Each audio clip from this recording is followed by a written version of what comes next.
Welcome everyone to today's webinar on selling your business and what to avoid in your sales contract. My name is David Kerr and I'm one of the senior lawyers here at LegalVision's corporate transactions team. Before we begin on today's webinar, I just wanted to walk through a couple of housekeeping points with you.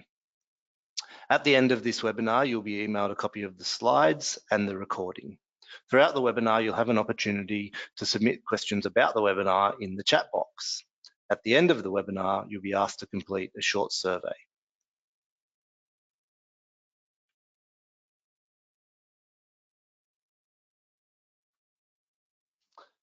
In order to access the complimentary consultation at the end of this webinar, you will need to complete that survey. You'll fill out your contact details and we'll be able to get in touch to set up a complimentary consultation. In today's webinar, what I wanted to walk through with you were the key concepts to understand in your sales contract. Now, the heads of agreement is the first starting point and usually the preceding document to your sales contract, but it can often be the point of biggest concern. So we'll walk through the heads of agreement. We'll look at different deal structures for selling your business and the differences between them. We'll talk a bit about the due diligence process, the importance of getting your purchase price correct, having a look at contracts conditions, having a look at the warranties and indemnities because they're the ones that may cause you the biggest concern post-sale, and we'll recap with some key takeaways before getting stuck into the questions and answers. So it's a really good starting point before you think about entering into a contract for the sale of your business is to start putting together a heads of agreement, sometimes referred to as the term sheet. One of the biggest things to avoid in our experience, because clients often come to us with this same problem, is jumping into a heads of agreement or term sheet thinking it's not a binding document, therefore it doesn't really matter what I put in here. It's just a step to get me towards my sale contract. Even though the terms aren't binding, one of the difficulties that usually arises is you can't move away from those commercial terms that are set out in the deal. And if they're not set out clearly, it either prolongs the negotiations of the sale contract or sellers will end up putting themselves in a worse commercial position because the buyer keeps going back to the heads of agreement saying, but it was agreed in the heads of agreement, so we're not moving our position. Now, the non-binding nature of the heads of agreement, while it's setting out the commercial terms, should be caveated by the fact that the due diligence process, which we'll discuss shortly, usually commences at the time the heads of agreement is signed, and in some cases before. If you haven't had a buyer sign a confidentiality agreement or an NDA, it's important that your heads of agreement is actually binding with respect to confidentiality because you don't want purchasers having access to your confidential information and not being bound to keep that secret. One of the other things that is really important to think about before getting into your heads of agreement is what is the deal structure going to look like? We often see clients who have agreed to heads of agreements based on the fact that it will be a certain structure without having taken any tax advice or any other financial advice about the best way to sell your business. And then they either start negotiating contracts based on the assumption that the agreed structure is the best and then have to discard those documents and restart, or the buyer is locked into the idea that it will be sold in a certain way and the seller can then not take advantage of the most effective structure. One of the things that you might see in your heads of agreement is the requirement for purchasers to have exclusive access to the right to negotiate the purchase of your agreement, and that's usually a binding term. What you want to do is give the purchaser enough time to do some investigations and make a decision so as not to scare them off that you're negotiating with lots of people. However, don't give them so long that you miss out on other opportunities in case the deal falls over. So the first point to think about for the heads of agreement, and which will lead into your sales contract, is what is the structure? So the business generally will be operated out of an entity, or it might be in your name if you're a sole trader. There's two ways that businesses are traditionally sold. The first way is through what's called an asset sale. In an asset sale, all of the assets that the business owns are packaged up into a contract and transferred across to the purchaser. Now, in this situation, things like your IP, your staff, any leases, any contracts that you have, they will all be transferred across to the purchaser, and it'll all be done by the way of the contract. Now, the thing about asset sales to keep in mind is there's usually a lot more steps involved after the transaction document, because the contracts themselves, the employees, the physical assets, any licenses, they all actually have to be sometimes transferred across separate to the sale agreement. So it can be sometimes more involved than a share sale. The share sale, on the other hand, is how a business transfers ownership but doesn't leave the entity that holds it. What happens is the shareholders in that company, if you have a company structure, will transfer their shares to the purchaser, and the purchaser takes control of the business in the form it's in. They get the bank accounts, all of the employees that are already there, all of the contracts that already sit in that entity. Now, the exception to this is if you're operating a business out of a unit trust, then an alternative instead of a share sale can sometimes be in a trust.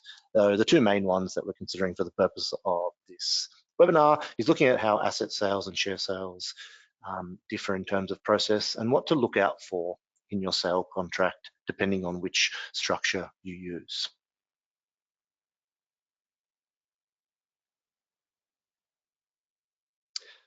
So as I discussed, due diligence is the process that either happens at the signing of the heads of agreement, or it's the process that happens slightly before. Almost every transaction, a purchaser will want to do some level of due diligence on your business.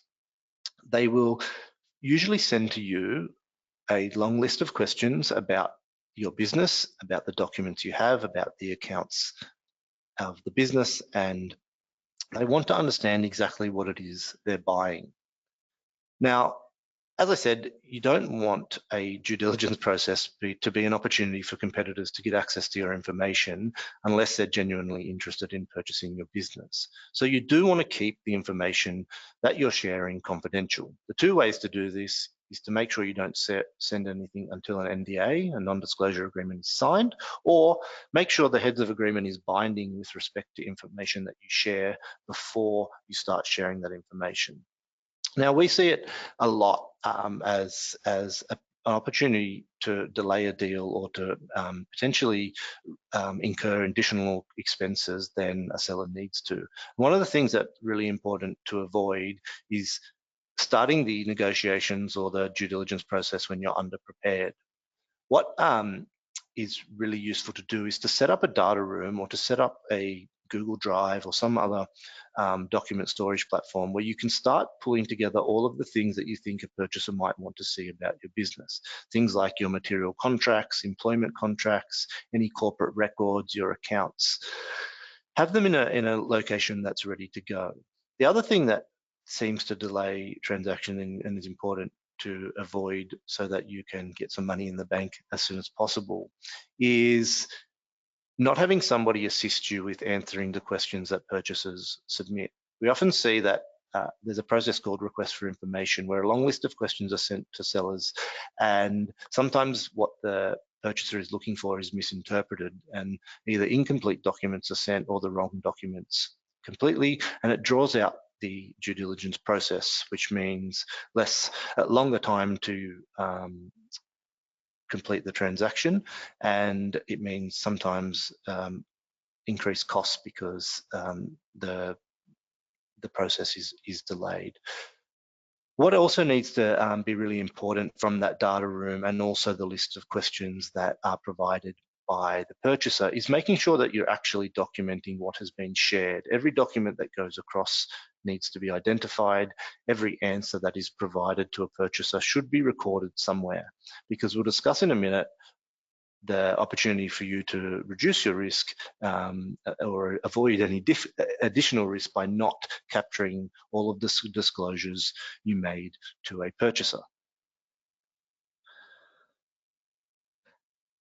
Now, before we get into the details of the sale agreement, one of the things that are really important to avoid is misconstruing what your expectations are in terms of purchase price. The ideal goal for every business sale is on the date that we agree, everything transfers over. All of the money that I asked for is paid into my bank account. That's the ideal situation, but it's not the situation that is possible in a lot of deals.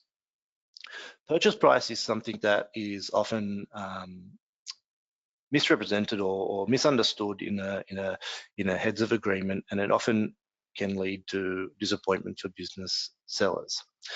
Some of the things to consider about when setting out what your purchase price are what are the conditions on you actually being paid all of the purchase price? Now, sometimes purchasers want to mitigate their risk by saying, we agreed to purchase your business based on the earning potential or based on a material contract. Now, there will be conditions on you achieving all of that purchase price. Sometimes it's called an earnout. Other times it could be just a deferred payment because it's just a payment period over a long period of time. Whatever the conditions that are placed on you receiving your full purchase price, it's really important that you avoid agreeing to milestones that you have very little control over, or you have low faith that the business can actually achieve that. The reason being is once you hand over the business, if you're not in a senior position still in the business and you don't have a lot of visibility as to how the business is going to be run, the way that the business is currently run is not always indicative of how it will perform. Economic circumstances change, management changes, lots of things can happen in a business post handover which can affect its profitability. So it's important that you understand or limit your risk by setting achievable milestones, and also not agreeing to a situation where if a milestone is missed, that you miss out on the entire deferred payment. It should be a sliding scale where once you don't hit the milestone, then the purchase price is reduced based on how much you miss it by. Now, one of the things that sellers often fail to consider when they're negotiating the deal is if they have to wait a long time for their money, and it's a significant portion of the money, are they in fact actually financing the purchase themselves? A lot of purchasers like to refer to delayed payments as deferred payments or earnouts, but in some cases the vendor is actually financing the purchase themselves. So if it is a big portion of the purchase price and it's over a long period of time, one thing that you might want to avoid is agreeing to that upfront without asking that the payments are secured. If you can secure it over assets of the business, secure it over some other person of means or some other entity of means, it can protect your ability to actually receive that money at the end of the day. We don't want to be in a position where we're trying to recover money from an entity that doesn't have any. So we want security to be granted by something separate to the business itself, whether it's a physical asset or whether it's some separate entity or person that can secure it. Now that's some of the things to think about in terms of documenting in your heads of agreement. The other thing to think about with your purchase price is how you actually come to the quantity that you expect to receive in your bank. If it's not set out, it can often be assumed by the purchasers that it's all inclusive. One of the key considerations is stock. If you have a product-based business, stock can sometimes be a large portion of the value of the business. It's important to set out whether your expectation is that the purchaser buys the stock in addition to the money they're paying for the business, or if it's all inclusive. If it's all inclusive, then there may be no need for a stock take, there may be. But if it's not inclusive and it's in addition, purchasers will sometimes want to place a cap on the stock, so make sure you get any cap correct. And also purchasers will want an opportunity to dispute the amount of stock that was actually in the business when you handed it over. So they'll usually expect you to go through a stock take procedure. You want to avoid a situation where a purchaser can go out and do a stock take of their own and unilaterally reduce the purchase price based on whatever numbers they come to assume there is in stock. It's not limited to just product stock. Sometimes in service businesses, you might also have a situation where any work in progress that people are purchasing will be then in addition to the purchase price. In a share sale, it's more common to think about a concept of whether the purchase price is on a cash-free, debt-free basis, or if there's a working capital amount. So if somebody agrees to buy your business for $1 million on a cash-free, debt-free basis, it means any of the cash in the bank doesn't need to stay there. It can come out beforehand, whether it's a share sale or an asset sale. But that's only on the basis that you don't have any liabilities. If you do have liabilities, then the net position of the cash in the bank and the debt amount has to be zero, or otherwise, if it's not, then there has to be an adjustment to the purchase price so that the purchaser is actually getting a net amount of what they agreed to pay. So it's really important that you set out that expectation from the start, what the position is. Sometimes in share sales, purchasers talk about a concept called working capital, where they agree to buy your business for $1 million based on a 3 times multiple of your earnings, but on the basis that there'll be enough working capital left in the accounts of the company for the company to continue to run. Now, the working capital is similar to the net debt cash-free basis, except what it's saying is we agree to purchase your business for the $1 million on the basis that there's $200,000 in the bank because that's how much you need month to month to be able to run your business. So in that situation, when you're ready to hand over the business, you need to do the calculation of, is the debt plus the cash available or the net assets available enough to leave $200,000 in the bank net position? If it's not, then they will give you less money in terms of your purchase price. If there is or there's more, then the purchase price should be higher to account for that extra money that you have in your account.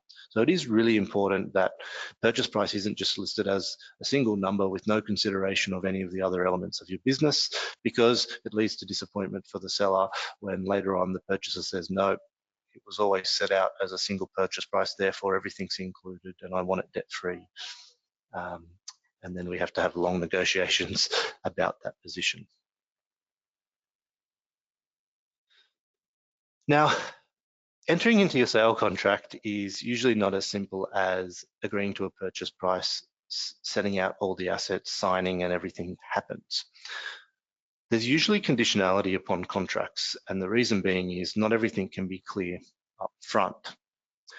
In an ideal world, you want to avoid situations where purchasers can walk away from a deal once they've signed. However, the realistic practical step is there will always be some conditions on that contract. A common one is if the purchase is subject to finance. Ideally, you want purchasers to have their finance ready to go before they make offers to buy your business. But in certain circumstances, lenders don't give unconditional approval until an agreement is signed. So what you want to avoid is letting a purchaser set very specific terms on the type of finance they want that is reasonable to them. If you agree to a subject to finance clause, what you want to do is force the purchaser to go and find any finance they can to be able to pay for the purchase of your business. You don't want them to say, but I only want to borrow from this lender and it has to be this interest rate and it has to be over this many years, because it limits it limits your ability to close, and it also gives them an opportunity to walk out because things weren't as great as they possibly could have had. So it is important to avoid letting the purchaser have too much flexibility there. Often in professional services businesses or businesses where staff are the biggest asset, purchasers will want to have a condition that from the date they sign the agreement until the date they take over, that all the staff remain. When you have clauses in contracts that are all inclusive, it's very risky for the seller because things happen. Employees resign, you have to terminate people for cause, anything can happen along the way. You need to make it as flexible as you can for yourself so that it takes into the account the reasonable everyday business trading and the risks that do happen. Now, purchasers might agree that there is some key people who have to stay, and that could be yourself, it could be any other key staff, but don't let them give an excuse to walk away because one staff who isn't integral to the business simply resigns. If they're selling your business as an asset sale there and you have a leased property, it'll almost always be a condition that before we sell, that we speak to the landlord and get the landlord to agree to assign that lease over. Now, one of the things that purchasers try to do is give themselves a favourable opportunity to negotiate the lease into better terms for themselves. It's important to note that landlords are usually quite reluctant to give better terms to new business owners than they gave to you because they already have a binding lease. So your contract should really talk about the obligation to have an assignment of the lease on its current terms, and if the purchaser wishes can try to negotiate a more favourable one, but we shouldn't give them flexibility to walk away if they can't get a better deal. It just increases the risk that you end up without an opportunity to force the sale of your business.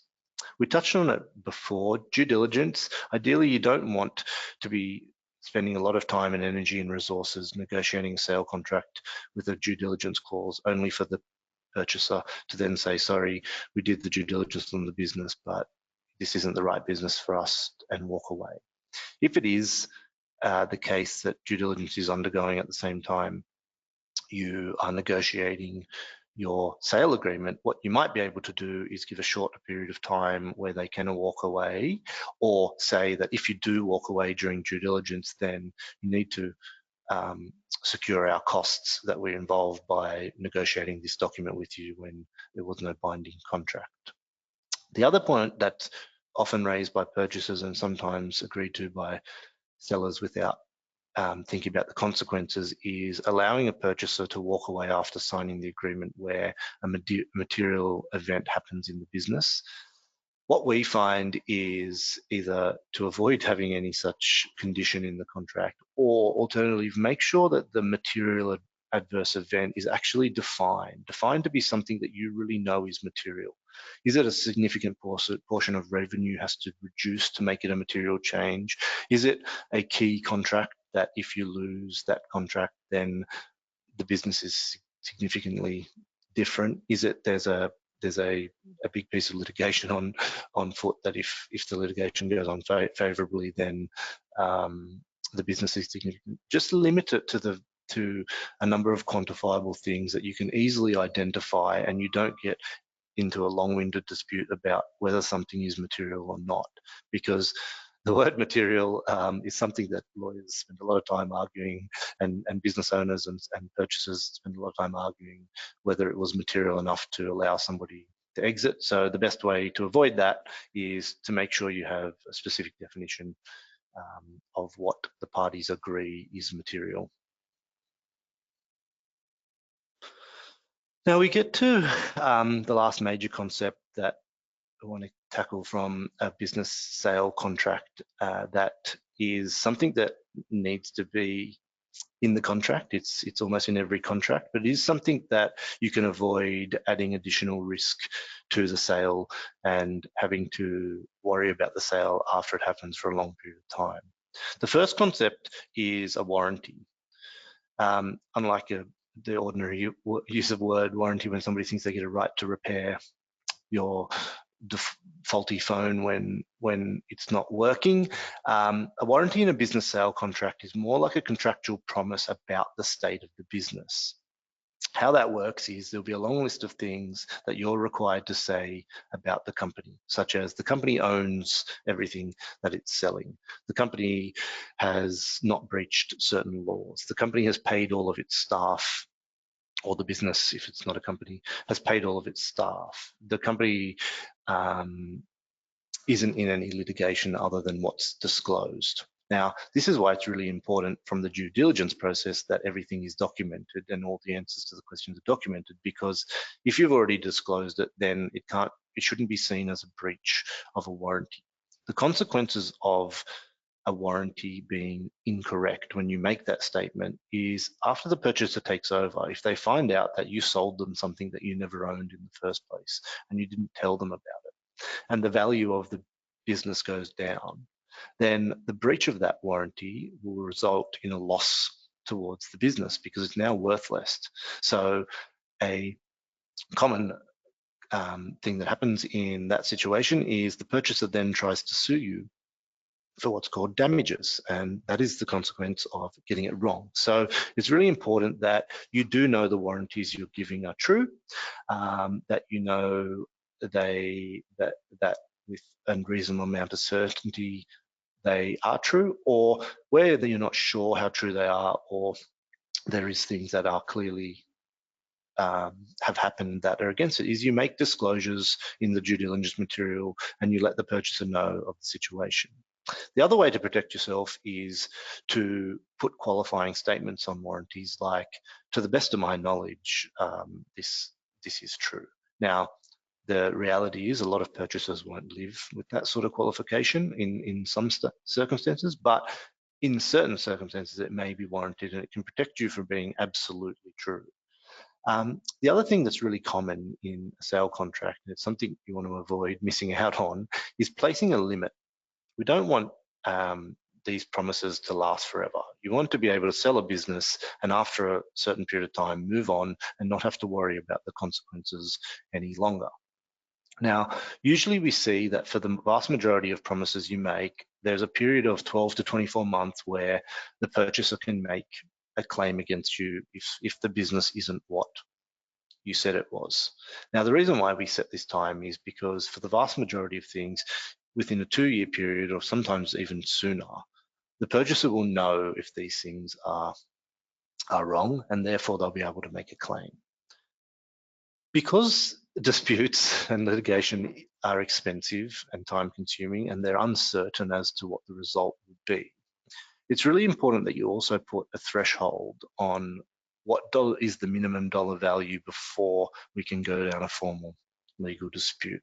And the reason is you don't want a small claim, which is going to cost more than the actual claim amount itself, to be litigated out through the courts and cost the parties a lot of money when the volume of that claim isn't even going to cover the costs. We want to try and discourage parties from getting into arguments about insignificant damages. So one of the questions that everyone's going to ask is, well, how much do we put in for the limit?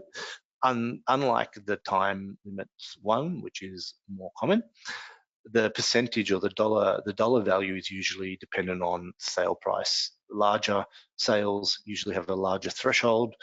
Smaller sales sometimes have a smaller threshold, but usually the bottom end of a threshold, whether it's a big or a small deal, will still be high enough to make it actually worth the party's time of having that fight. The only other thing to remember about limits is sometimes purchasers, when there's a share sale, they won't agree to put limitations on tax warranties, and the reason being is sometimes it's very difficult to understand if tax wasn't paid correctly, because it won't be quantifiable until the tax office comes knocking and does an audit and finds out that the accounts weren't exactly how they should be, and there is a bigger tax debt than everyone thought. So sometimes you will find that limitations on tax warranties are a lot longer than 12 to 24 months. The other concept that is placed in agreements to protect purchasers, which is to the disadvantage of you and you want to avoid as far as possible, are indemnities. Indemnities are a bit like a warranty, but they're a little bit more risky for the seller because it's a promise that you will repay somebody in the event that something happens. And the difference here really is, unlike warranties, which are quite standard and they are quite broad and they're quite lengthy, indemnities shouldn't be broad. They should be very limited, avoid at all possible opportunities. But if you can't avoid them because there is a risky part of the business that the purchaser is not willing to take on, then you want them to be very specific. Don't allow general statements like, we give an indemnity for all loss suffered by the purchaser. We give an indemnity for any breach of law whatsoever. We really want to limit it to events that we know we're somewhat more confident about, or we can put things in place to protect us from having to repay somebody for an event that goes wrong. So that really wraps up the key concepts to think about in your sales contract. The first one is, unlike a lot of popular opinion with business sales that the heads of agreement is sort of just a summary document, it is a very important document because commercially it's hard to negotiate away from, and it often leads to disappointment or increased costs or time. The structure and the tax advice that happens in a business really should be something you think about before negotiations. Don't wait till you've already spent time and resources and money negotiating documents to find out that actually it's all the wrong way around. Also to think about for business owners out there who have more complex structures, sometimes an internal restructure needs to happen before you can actually sell off the part of the business that you want to do. So don't wait till the purchaser does their investigations only to find that everything's all more complicated than it needed to be, and then they put demands on you. Have a think about these things beforehand. Make sure you clarify your purchase price, the payment terms, any security requirements, whether things are included. The biggest disappointment is when you think you're getting a certain amount of money, and then once the lawyers interpret the document for you, they let you know that you're actually getting a lot less than you thought about. It leads to a big problem in the sale. Limit the conditions. You want a situation where a sale agreement's signed, where you're almost guaranteed it's going ahead. The opportunity for people to walk away because they change their mind is not one you want to grant. Really make it limited to the things that are non-negotiable. And the other thing is really read your warranties and indemnities you provide in detail. Don't share information that's completely wrong. Don't agree to warranties that are completely wrong, even if the contract says everything is only what's included in the contract. You know, there is other areas of law that protect purchasers from where you make misleading or misrepresentative statements. So be comfortable with the warranties you're giving, be comfortable with the information you're sharing is actually accurate. So that concludes the main content of this webinar. You'll be able to download a copy of our How to Sell Your Business guide by scanning the QR code. So while you're submitting some questions, I'd like to let you know of an upcoming webinar that we're hosting on Monday, which is preparing your business for the end of financial year. So if you'd like to register, you can click through to that link and we'll have another great webinar to be hosted. While those questions are coming through, I'll just take a little minute to give you a little description of how LegalVision provides its services. We're a great alternative to the traditional legal model where we provide memberships to our clients, whether you're buying a new business after you exit, whether you have other businesses other than the one you're thinking about selling. LegalVision's a great way to look at legal services because it's an all-inclusive membership where you get unlimited document reviews, you get unlimited legal consultations, all of your trademark applications are covered. It's really a way a lot of our members see us as their extended in-house legal counsel. All of our services are delivered for an affordable monthly fee.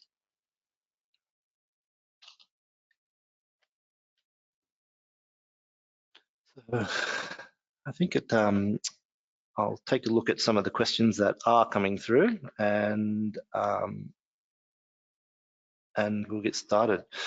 So one of the first questions that came through is a really good question, not so much a legal question specifically, but it's something that you should really think about. We spoke about purchase price and all the different elements of purchase price, but what we didn't speak about is how do you actually come up with the price for your business.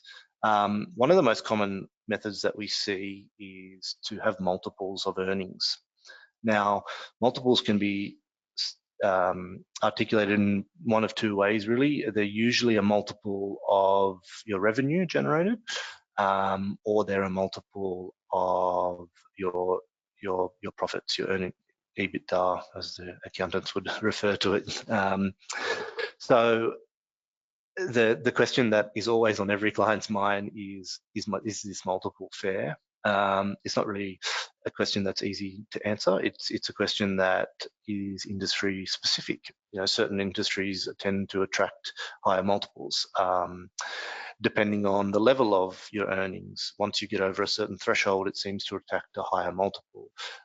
It depends on market conditions. There's a number of elements that go into whether a business, a multiple is fair. At the end of the day, the question to yourself is, once we've sorted through all the parts of the purchase price and we understand what we're getting, is the amount of money based on that multiple, and if there's a condition that you have to earn that multiple, that actual revenue, is that going to be enough money to satisfy me in selling that business? Another question came through, which is sort of on the back of that one, is how do you price for certain industries? Really, the answer is speak to other people in your network who have sold businesses. Get in touch with business brokers. Often business brokers and professional corporate advisors sell a lot of businesses. They can help you understand valuation techniques that are common to your industry. But if you do go out and access those brokers and business advisors, it's really important to take somebody that understands your industry. You want somebody to have a high volume of deals in your industry so that you can get the best commercial advice from experience and current market conditions. Another question that came through on the back of warranties is a warranty clause in a business sale really effectively, particularly for the employee-related issues such as unpaid super, payroll tax, workers' compensation? From the seller's perspective, the warranties are a risk, because if it's untrue, then you run the risk of having to pay the consequences. Are they effective in terms of the buyer's point of view, or are they always enforceable? The question is, it depends. It's really important that they are drafted well and clear, and any exceptions and limitations are very clear and accurately recorded, because they will be relied on if you ever get to court. And if the exceptions to those warranties aren't clear, then yes, they can be relied on, and the consequences will be that you can be up for returning some of that money back to the purchaser. So they are something to be taken seriously. The good news is the vast majority of of business sales don't end up in a dispute, but the realistic thing is a lot of business sales do end up in dispute, and they're usually disputes of warranty claims. So warranties are something to take in mind and be sure you're confident about. I think that is the extent of the questions that have come through. Oh, sorry, another one has just popped through.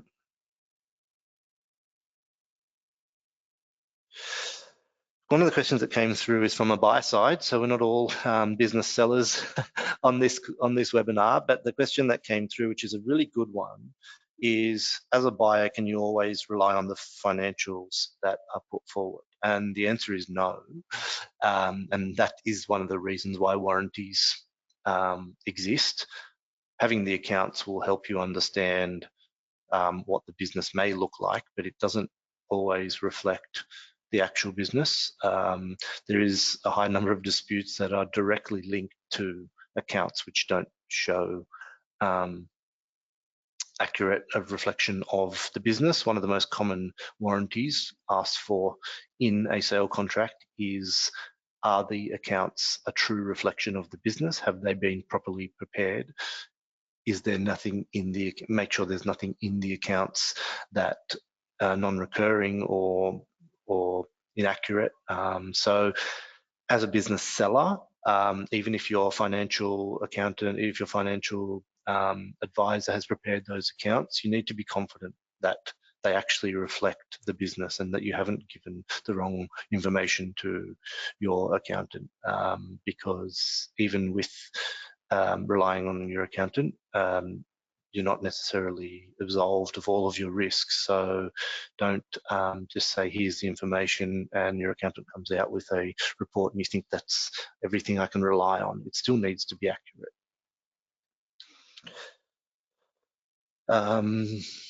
One of the questions that came through is about transferring of staff, and it's something that we didn't capture in this webinar, but it is a really good point. When you transfer staff across, it's usually a really good idea to set out in the heads of agreement what's agreed in terms of all the accrued liabilities, long service leave, redundancy pay, annual leave. It's really good to set out who takes that on if you're transferring employees across, and what the percentages are in terms of adjustment. From a seller's percentage point of view, you don't want to allow for 100% adjustment, because often employees, when they transfer across, they'll have some sick leave, for instance, which a lot of employees don't take all of their sick leave. So you don't want to be paying, as a seller, you don't want to be paying for all of the accrued liability for sick leave if there's a very good chance that the employee doesn't take it all. So it is a negotiated point, and it is something that will be documented in your sale agreement, and it's something that you may want to set out in your heads agreement up front, just so that it's clear, because it does affect the purchase price, because it will be an adjustment to the money that you receive.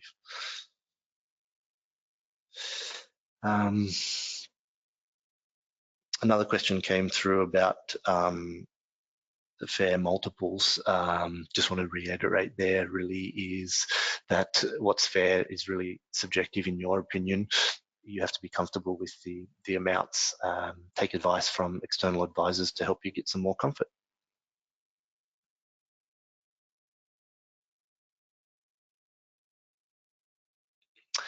And the last question that we'll deal with here today is, what are the common conditions on a trial period? When I hear that word, I'm not 100% sure whether we're talking about a situation where the contract isn't unconditional. But if you are in a situation where there is a contract on foot and people are negotiating conditions to the sale agreement, it should really be limited to the items that were listed in this webinar, and any other things that effectively would, if they weren't transferred across or if they didn't happen, the business wouldn't be able to run. So some other additional ones that weren't listed that could be considered reasonable is, if you're operating a franchise, do you need the franchisor to consent? If you have a special regulatory license that a government department needs to approve to transfer across to the buyer, if that doesn't happen, the buyer can't run the business. That's probably a reasonable condition of the contract. So what's reasonable will always depend on the business you're selling, but it has to be something that is really fundamental to the purchase. Otherwise, it should really just be a warranty that you say this is true and it does exist, and you'll be fine to run the business on the basis that it does exist. So thanks everyone for today's webinar, and I will wrap it up there. Just remember that to be able to take advantage of that complimentary consultation, as the survey pops up at the end of this, should take you 30 seconds. You'll be able to fill in your details and we can contact you to help you out. Thanks again.